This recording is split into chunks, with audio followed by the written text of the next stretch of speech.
Monkey Man by David Scott Moore. Read by Mark L. Berry.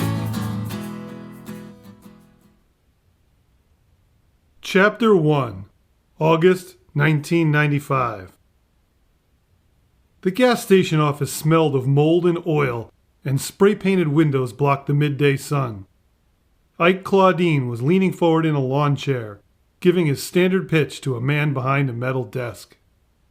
Pacing is everything. Remember to drop your tone and nod slightly, he said to himself, and then imagined grabbing the oversized screwdriver off the corner of the desk and jamming it into the man's eye. He pictured the man screaming and trying to grab the shank as Ike leaped around the desk, pushing the screwdriver until the man's head hit against the pegboard wall, and then pounding on the end of the handle with the base of his palm until the rusted metal was buried and the side of his hand touched the man's eyebrow. Remember, with an ADCO billboard, you have exposure 365 days a year, Ike said, and glanced up at the tire iron on the wall behind the man's head.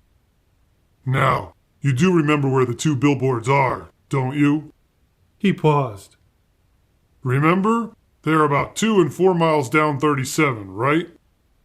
Ike waited for a response, but the man continued to look straight ahead at the box on the table. Ike could feel the blood swelling in his neck and a dribble of sweat starting on his forehead. He continued with his presentation and laid out the pricing for the two signs and said, So what do you think? Both signs for a year, or do you want to get in on that 2-year deal? The man glanced up. I'd have to ask my wife, he said, and went back to staring at the box on his desk. You son of a bitch, Ike thought. He sat for a moment and watched the man stare at the box and then lifted his tall, heavy frame from the lawn chair, towering over the man. He faced the man's thick semicircle of greasy black hair, with the long strands folded over the top, spreading thin over a scalp that shined even in the dim room. Ike extended his hand. The man raised his glance for a second, gave a quick, limp, dead fish handshake, and jerked his head back to looking at the box.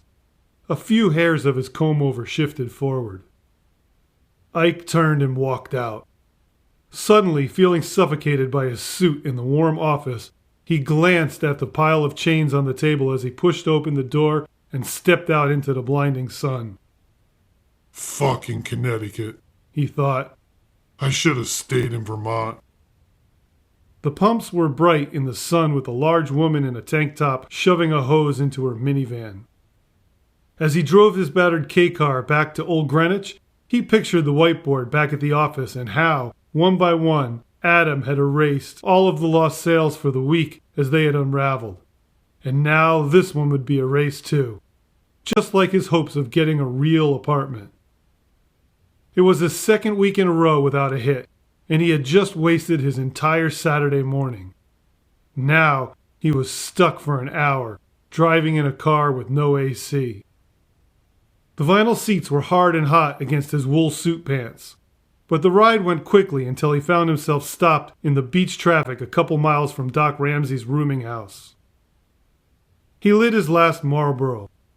It made him feel even sicker, but he kept smoking it anyway as he watched the heat waves rising from the hood of the car. That son of a bitch. I should have asked him for gas money, he muttered as he strained to see around a black Chevy Tahoe with a knot of bikes crammed onto its hitch rack.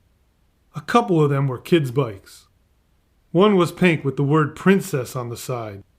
Its streamers moved slightly as the SUV inched up. One was a small BMX bike with its frame painted flat black.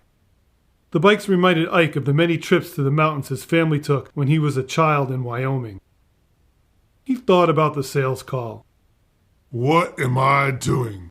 He asked himself. His brother's words at Christmas, "Your whole life was a waste of Mom and Dad's time," played in his head as they had for months.